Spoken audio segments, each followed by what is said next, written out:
Hello and welcome to Loppy Loves. If you haven't been here before, my name is Lauren and on this channel I talk about my life as an immigrant living in Iceland.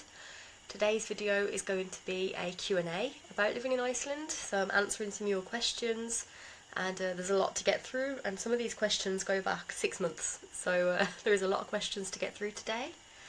I am sick again, which is so annoying.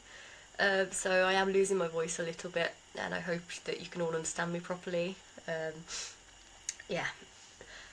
And this video is overdue. I wanted to film it a couple of weeks ago, but life got in the way as usual. I'm very busy, and my mom came to visit last weekend, or 2 weekends ago, which was it was very nice. And Mom, if you're watching this, you managed to leave your shoes in my apartment. And I'm not sure how you managed that, but congratulations, that's quite impressive. So the first question is from Susan Ashcroft, and she asks, how easy is it travelling from the airport and the best options available, public transport and driving in Iceland? It is very easy to travel from the airport to Reykjavik. There is a shuttle bus, or there's actually I think 3 different companies with shuttle buses that go from the airport to Reykjavik. It's not that expensive, I can't remember the prices. Some of them will take you directly to your hotel, and the others will take you either to the main terminal or to bus stops. There's a lot of bus stops around Reykjavik for the tour buses, and they will take you to the bus stop closest to your hotel. So it's very easy to navigate.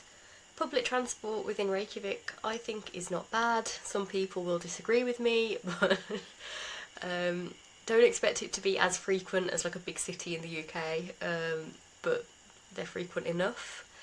You'll get to a lot of places, and there are even buses that go out into the countryside if you want to visit some of the other towns. Driving in Iceland, you can rent a rental car from, I think from the airport, from like next to the airport there's a place. I've known people that have done it when they come to visit me before, but it is incredibly expensive, so be warned about that. You can also hire a private taxi from the airport to Reykjavik. I wouldn't recommend it, it is very expensive. Next up, I have a question from Victoria Waters. She asks, can you answer about humidity in Iceland, as there is conflicting information on Google about that? I was also not sure for a long time because I was hearing a lot of conflicting information, so I will just tell you my personal experience. To me, I find it quite dry here, especially within the houses. In the winter, I suffer a lot from dry skin and have to use a lot of moisturiser, and a lot of my friends experience the same. A lot of people here use humidifiers in their home, especially in the winter, so in my experience it's quite dry here. The next question is from Come Into My World, and it says, thank you Lauren for another wonderful video. Thank you, that's nice to hear. I would love to hear how the massive change in sunlight affects you, and do you feel invigorated or shattered? That's a good question. And so at the moment we're losing sunlight because we're getting towards the winter, and I can already feel a big dip in energy levels. In the summer, when we have a lot more sunlight, I generally feel a lot more energetic. And very surprisingly, I sleep better in the summer than I do in the winter here, when we have the really long days, midnight sun, just non-stop daylight basically for a few months. And in the winter, when we get down to very short days, I find it harder to sleep, and I am not too sure why. I think for me, one of the reasons is because I am scared of the dark, so even though we do have blackout curtains, I usually leave it slightly open so a little bit of light comes in the summer, so that might be one of the reasons. But yeah, energy levels, I have a lot more energy in the summer, and in the winter it can be very difficult to get out of bed in the morning for work. It's just, the energy just vanishes. Okay, next there is another question from Victoria Waters. It's quite a long question, so I think it's got a few questions within this comment, so I'll just kind of read through it and answer each question as it comes up. I hope it's not a tricky question to ask, but in another YouTube video someone said that in Reykjavik the Icelandic have had to resort to speaking English when, for example, ordering at a cafe in town, due to there being people from other parts of the world who don't speak Icelandic and working in the town. Yes, so I think more in central Reykjavik this is a problem. but you have to understand that there are people who are here just seasonal workers as well, who just come for the summer, and if you're staying for just 3 months and maybe not coming back to Iceland, it's not enough time to learn Icelandic, and they probably wouldn't see much point in learning Icelandic, as you can't really use it anywhere else in the world. When I used to work in a cafe in Reykjavik, I was a little bit out of the city centre. I was in like a business district and very rarely had any tourists come in to order. It was mostly Icelanders, and I was the only foreigner working in a full-time position in that cafe, or actually the only worker in a permanent position there. We had a few foreign freelancers that would come in to take random shifts. But I learned Icelandic quite quickly from working there because the customers did expect that I was going to use Icelandic with them. But yeah, that can be an issue. Mostly in Reykjavik. I'd say in the smaller towns around Iceland, you might come across some people that don't speak Icelandic when you're ordering food, but I would say it's more of an issue in central Reykjavik than the rest of the country. And interestingly, recently, when my boyfriend and I came back from Denmark, we went to Reykjavik to go and get some breakfast, I think, or to get something from a cafe in Reykjavik. The person who served us was Icelandic. She had an Icelandic accent, and I heard her speaking Icelandic to some kids, like her colleague had kids that were in work. My boyfriend ordered for us because I was exhausted, and he ordered in Icelandic, but she responded in English to him, which was really weird.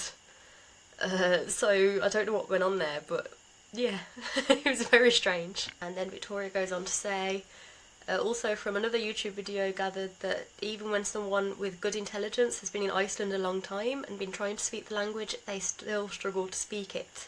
Yeah, this can be true. I have known people that have lived in Iceland over 10 years, or close to 10 years, who don't speak Icelandic, and they probably do understand a lot of Icelandic. A lot of foreigners here do understand it, but don't really speak it.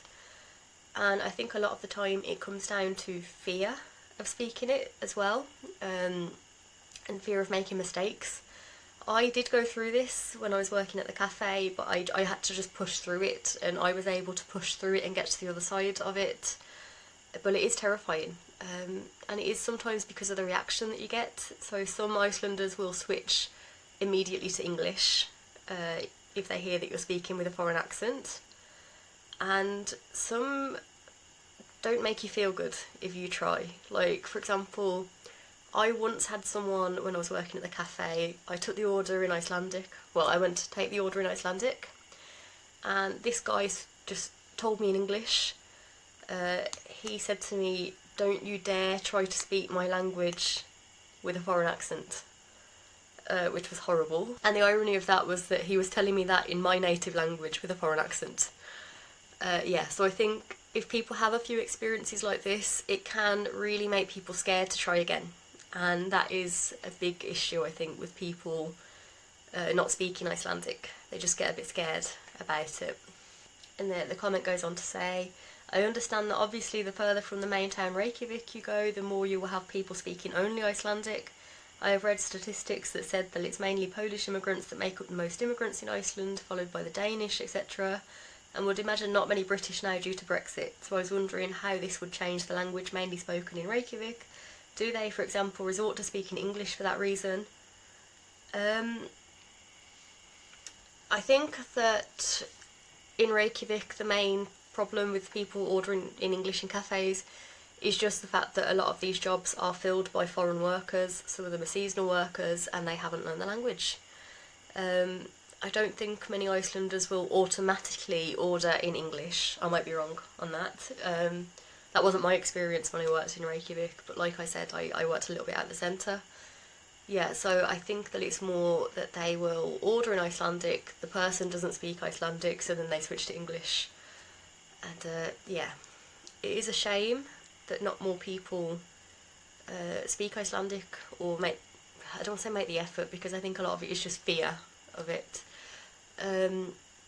I think a lot more needs to be done to support people here to learn the language as well, because it is a very difficult language to learn. There's a lot of very strange sounds that are made in the language. It's difficult to pronounce it, and the grammar sometimes seems impossible. Yeah, so I think it is just mostly that people order in Icelandic, don't get a response in Icelandic, so switch to English.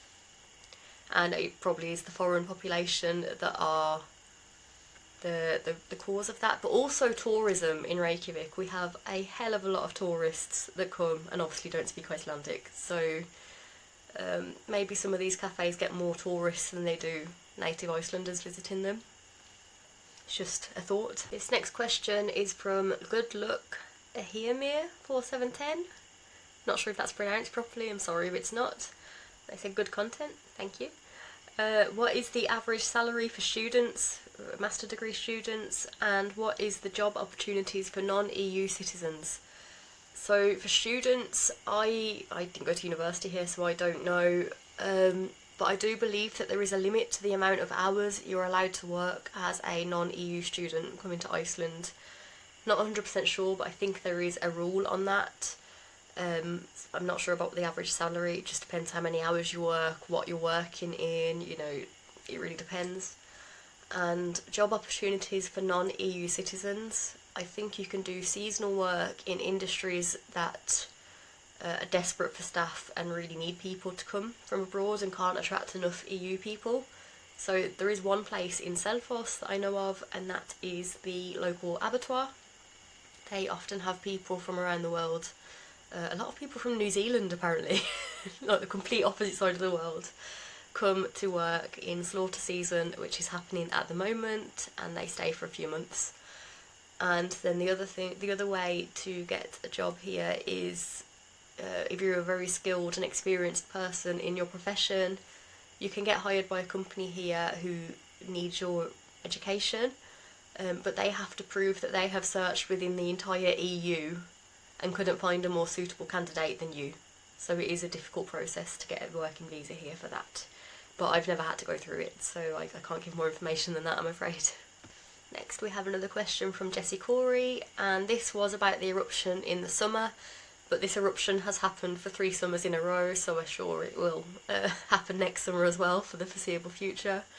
She said, do you expect the eruption to interrupt your daily life or your travel plans? And no. Where the volcano is, Fagradalsfjall, it's not too far from me, but it is far enough to not really affect where I am. Maybe the most that will happen is that some pollution, like some gases or some ash from the volcano, well, I don't think there was a lot of ash coming from that volcano really, like some of the gases, if the wind is strong enough, might blow all the way to Selfoss, but I doubt it would come that far. And then all we would do is just keep the windows closed and possibly wear a mask when we go out, but I mean, I think mostly it's just keeping the windows closed, so that it wouldn't affect that. Affecting travel plans, it is quite close to the airport, but I don't think it would affect the airport because it's not really a big eruption.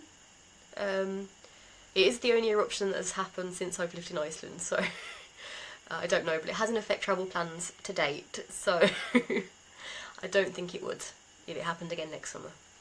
Next is J Hingsalirot 4844. Sorry again if I'm mispronouncing that. Hello, how many months do you need to stay in Iceland before you can apply for the driving school or driving licence? I don't have any licence, thank you. I don't know if there is actually a rule about how long you have to live in Iceland before you can take a driving test. I haven't heard any rule like that, and I would assume that they don't have a rule because people, I don't want to say need to drive because I didn't drive here for 5 years, but you know, it's quite important to get a driving licence in Iceland. So I don't think that they would have a rule against like staying a certain amount of months before you can apply for it, but I would just ask a driving instructor. If you have any questions about driving in Iceland, if you want to get a licence here, you just first thing you do is contact a driving instructor and they will tell you everything you need to know. Next up, I have another question from Victoria Waters, and she said, regarding the Q&A, I was wondering about the experience you've had with making friends. I think wherever you go in the world, it can be difficult, as most people will have social circles already from school and will not need to make any more. I've heard that people struggle in Denmark because of this, and said it was like you had to make an appointment to see someone socially as they were already booked up, so to speak, with family and their existing friends. When it comes to making friends in Iceland, what I did initially, I actually just messaged random people on Instagram. It's a bit creepy maybe, but I had been following some people, like foreigners living in Iceland, for a few months before I lived here. When I moved here, I literally just messaged and say like, hey, I'm new in Iceland, I need some friends. Do you have any tips? And some people invited me out for a coffee and introduced me to their friends. I don't know if many people do that, and that is probably not the best way to go about it, because some people might get quite freaked out. And then other friends I have made through like Facebook. We have some Facebook groups for making friends in Iceland as a foreigner. Or some people just post in like local residency groups saying, hey, I'm new in Iceland, I don't really have any friends here, is there anyone who wants to maybe meet up? I actually met someone 2 weeks ago who had posted something like that. She was new to Selfoss and was just looking for people to meet, and we went for a coffee, and she was really nice and I'd like to see her again. Yeah, I've met a few people who did that, and a lot of friends here I've made through work, you know, just meeting work friends, and meeting up outside of work, going to parties with them. And there is also a Facebook group called Girl Gone International, and it's an international organisation, but there is actually a Reykjavik branch of it, and I think there might be an Akureyri branch, I'm not 100% sure. There used to be a Selfoss branch before I moved here, apparently. There isn't anymore. And one of my friends wants me to restart the Selfoss branch. I just don't have time to do it though. But it's they usually meet up about once a month. They have an event, and anyone is welcome to join. Locals are welcome to join if they want. People who are just travelling to Iceland are welcome to join. Well, it is a women's only group where you will meet up. You might go for a drink somewhere. The last one I went to was a few months ago. We went for a meal at a vegan buffet. I think they've done tours of like a chocolate factory before. They've done like wine tasting sessions, and you just show up, and obviously you need to pay whatever for whatever activity you're doing, and you normally need to book a place in advance. And you show up, you meet people, and it's really interesting. It's a good way to network and just make new friends. And usually after that, some people will you'll get loads of friend requests from people who add you on Facebook because they saw that you were going to the event, they clicked with you, and they will just, yeah, connect. And another interesting way of making friends here is Tinder. So some people will make a Tinder profile, but in their profile they will just say like, I am just looking for friends. And that has worked for some people apparently. That was a big tip when I moved here. People were saying just use Tinder and just put on your profile looking for friends only, basically. And finally, the last comment is from Jessie Corey again, and there are so many questions in this comment, so I'm just going to read a bit, answer the questions as I go. So she said, hey Lauren, regarding the Q&A, first of all, how do you feel and how are you? Thank you for asking. I feel okay, besides being ill right now, but besides that, I feel okay. Any updates on your work or plans for work? Yes, so I'm still in my job. There are some plans possibly happening in the next few months, but I am going to keep quiet about that for now. How is your school course going? I'm quite behind, so I've just been very busy the last few weeks. I think it is week 5 at the moment, and I am still on week 2, but it's okay. And I am in another course as well now with the same school. It's a jewellery business course. It's a 12-month programme rather than like a school year, like 9-month programme. And the first meeting for that is tonight.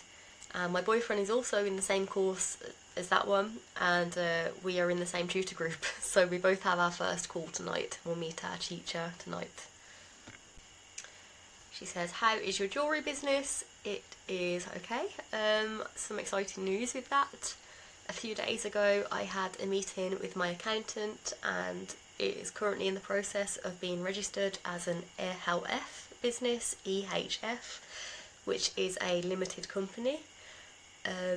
In the UK it's very cheap to register a limited company, and in Iceland it costs £500,000, which is £3,000. It's very expensive. So I've had to borrow half of the money from my stepdad, which is terrifying because that's a lot of money to borrow.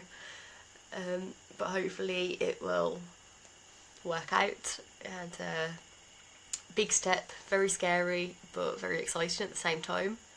And when I say it costs £500,000, it doesn't cost that much. It costs, the price went up recently, it's about 145,000 kroner that you have to pay to register it, but you have to have £500,000 because the rest of it has to go into a business account and has to be used for your business. You can't just like show that you have £500,000 and then take the rest of the money back. Like, all of that has to go to your business. So yeah, big step, very scary. Hopefully it will be registered by the end of the week because it doesn't take very long. My accountant is doing the entire registration process for me, which is great because I've heard from a few people that it was quite difficult because of the amount of paperwork. But yeah, I will literally get a letter in the post when it is registered, and yeah, it's exciting but also terrifying. Especially because we're not registering for a tax number yet. My accountant has advised me to hold off on that for now, and I can't take a salary from my business until I have a tax number. So for the next few months, any money that I earn will be just going straight back into the business, and I can't take any money out for now. So big step, but scary. Did you get a result for the Crown of Iceland you made? I did, 2 weeks ago. Actually, my crown is on the way back to me now because it was in the UK. It got posted back to Iceland yesterday, so I should get it hopefully within the next week. I can't remember the exact grade for the crown, but it was very close to 100%. I got almost full marks for it, which is very nice. And for the course overall, I got my final grade for the whole course. I got 90%, which I am very happy with. And she said, have you any recommendations which areas of Reykjavik and surrounding are cheap but still okay to rent in? At the moment, I don't think there are any cheap places to rent in Reykjavik. The prices have gone insane over the last few months. It is really, really high at the moment. I think you just have to keep looking on Facebook pages and see if you get lucky and find something reasonable. It's really crazy at the moment, the rental market with the inflation. I don't know, maybe I would look a little bit outside of, not in central Reykjavik, look in the surrounding areas. Maybe Breiðholt, which is... it has a reputation for being like a ghetto, but it's actually quite a nice area, so I don't know what the problem is. And then it says, are there no-go areas? I think a lot of people will tell you Breiðholt, but again, it's not a horrible area. I don't know why I don't know why it has that reputation. Yeah, it's often called Útlendinga ghetto, which is like the foreigner ghetto. But yeah, it's quite a nice family-friendly area, so I don't know why it's known as a ghetto. But yeah, sorry, I don't know at the moment because it's just crazy prices everywhere. How is the public transport in the Reykjavik area? I think it's okay actually. I think it's pretty good, and they are planning on making like a metro in the area, like a little tram, which I think is called Borgarlínan. I don't know when that will be ready, but yeah, so it should be improving in the next few years as well. She said, is the public transport well connected or only certain parts? I would say certain parts, personally. Some places can be quite difficult to get to, but that's not in central Reykjavik, that's more like just outside of Reykjavik. But there are some places that you might struggle to get to, maybe on like later in the evening or certain days of the week, like on Sundays for example. So if you were planning to move to Reykjavik, what I would do is look online at Strætó, which is the bus service in Reykjavik, and have a look at all of their services and just see which stops go to where, and try to work it out on a map. Said, how would you get to work when you're totally snowed in? I think it's very, very rare that you would be completely snowed in to the point where you can't get out of the house. We might have snow a bit up the front door, but it's not going to be like all the way up to the top of the windows. The snow that we had last winter was not typical. That was extreme amount of snow, especially here in Selfoss. Yeah, so it's normally reasonable. You can normally get to work. And obviously Iceland is much better prepared for snow than, for example, the UK. She said, do the employers have compassion for when you're stuck in snow, or is that not an issue for your way to work? I would say that depends on your employer. But in general, I think a lot of them are quite compassionate if you're going to be a bit late for work because of the snow. Yeah, the snow is not normally an issue. You can usually get to work even if there has been heavy snow. I remember last year there were some people at my workplace who live on farms and just couldn't get to work because of how much snow was there.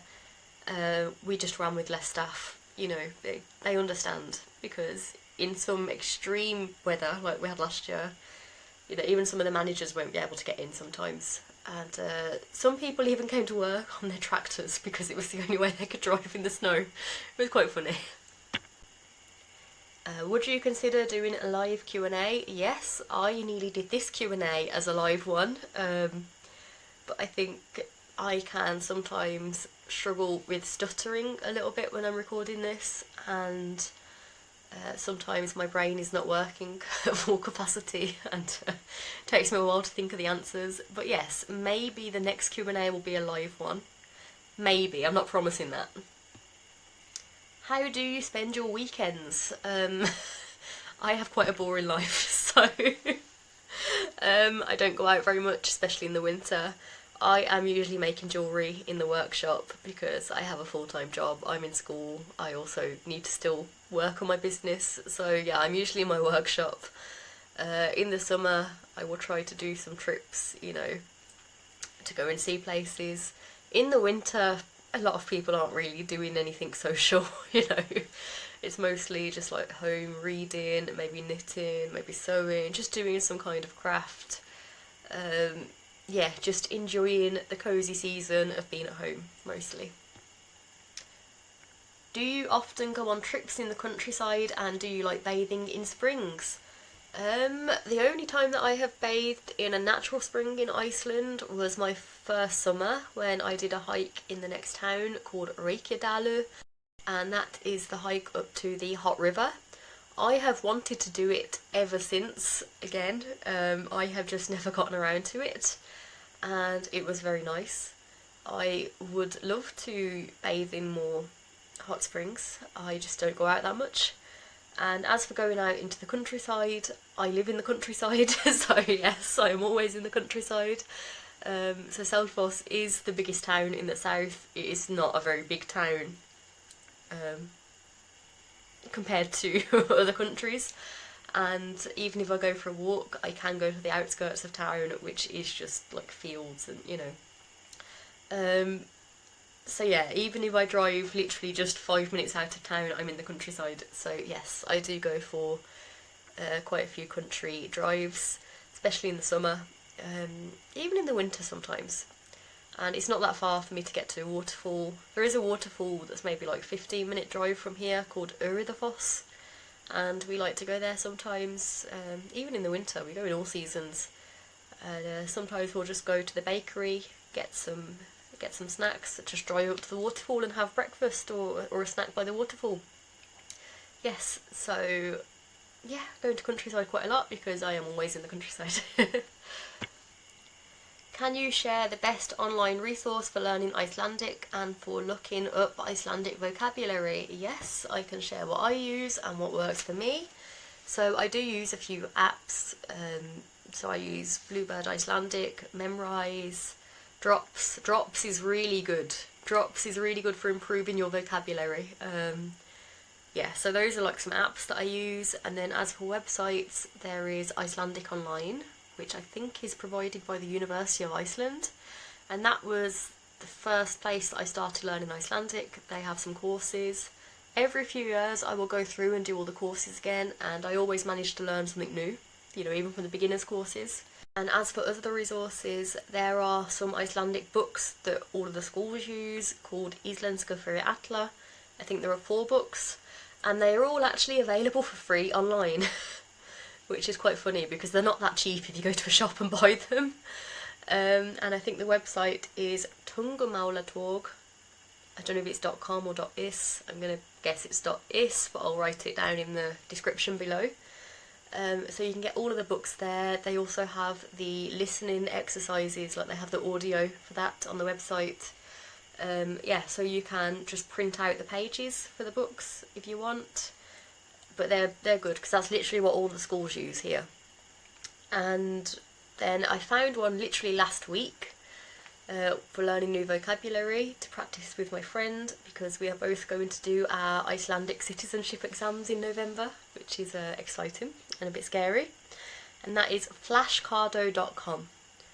And that was, I just came across that by accident because there are some Icelandic flashcards that you can use for practicing conversations and grammar. I was looking for those and this website appeared, and it's not connected to the cards I was looking for, but that was actually a really good resource, so I will link those in the description below. And then she said, which dating apps are popular in Iceland? Tinder, just like everywhere else. So Tinder is probably the main one still. The first couple of Icelandic guys I dated, I met on Tinder. Yeah, Tinder is used a lot. There is another one that has been advertised on YouTube recently in Iceland. I can't remember what it's called. I've never used it. It's, you know, and also I think Bumble is used in Iceland.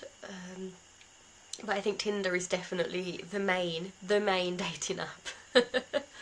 Yeah, and you can actually, I've known people that have got married to Icelanders through Tinder. You know, it's not, it doesn't have to be a horrible experience on Tinder. Yeah, so I met a couple of people on there, obviously not for many years. But yeah, that's probably the main dating app here. And then finally she asked, did the job make you move to Selfoss? No. So I started when I moved to Iceland in a town called Hveragerði, which is 10 minutes from Selfoss, and I met my boyfriend at the time, and he lived in Selfoss. I moved to Reykjavik for 9 months, and when my lease was up on my apartment, I moved here. I moved in with his parents because there was a lot going on in my life at the moment, and it was a bit stressful to find a new apartment. And yeah, so that's how I ended up in Selfoss. And after we broke up, I stayed because not only because I had a job here, I could have easily found another one in Reykjavik, but just because I love this town. I really like Selfoss, and I much prefer living here than Reykjavik. Yeah, so that is how I ended up in Selfoss, and I am glad that I stayed because it is a lovely place to live. It's a really nice community. I find that people are friendlier here than in the capital. Yeah, so that's how I ended up in Selfoss. So that is it for today's Q&A. That went on longer than I was planning for.